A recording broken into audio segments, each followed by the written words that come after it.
પટેલ। હવે જોઈએ અગત્યના સમાચાર।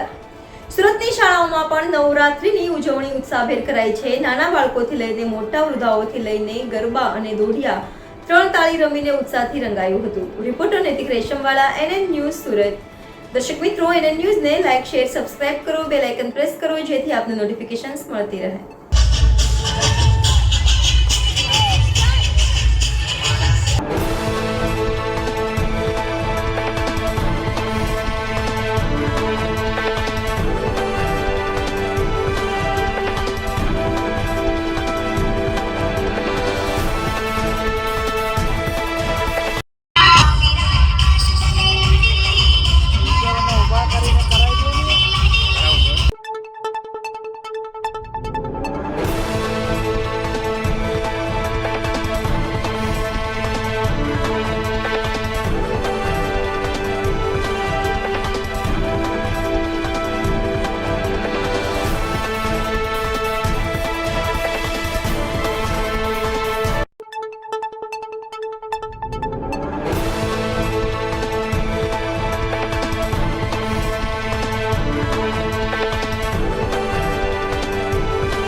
આપનો પરિચય?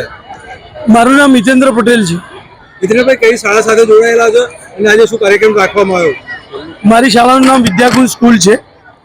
અત્યારે નવરાત્રી પર્વ ચાલે છે ત્યારે વિદ્યાકુંજ સંકુલની ગુજરાતી મીડિયમ, અંગ્રેજી માધ્યમ અને હિન્દી માધ્યમની ત્રણેય શાળાઓનો સંયુક્ત ઉપક્રમે ત્રિદિવસીય ગરબાનું ભવ્ય આયોજન કરવામાં આવેલું છે, જેમાં પ્રથમ દિવસે આજે ગરબાઓમાં વિદ્યાર્થીઓ ખૂબ ઉત્સાહથી ભાગ લઈ રહેલા છે। કેવા પ્રકારનો માહોલ અહીંયા તમે જોઈ રહ્યા છો? ખૂબ ઉત્સાહ સાથે વિદ્યાર્થીઓ ભાગ લઈ રહ્યા છે। ગ્રાઉન્ડની અંદર જગ્યા પણ નથી, ખીચોખીચ ગ્રાઉન્ડ ભરેલું છે।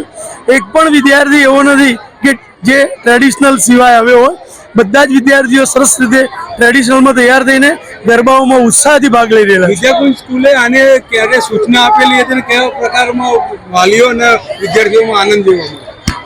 આ નવરાત્રિ પર્વ પ્રતિ વર્ષ વિદ્યાકુંજ બહુ ભવ્ય રીતે આયોજન કરે છે, એટલે આ એક સુંદર મજાનો કાર્યક્રમ વિદ્યાકુંજની એક કલગી છે અને એની શરૂઆત અમે એક વીક પહેલાં જ બાળકો અને વાલીઓને પણ ચોક્કસ પ્રકારના પરિપત્ર દ્વારા અમે એની જાણ કરેલી હતી।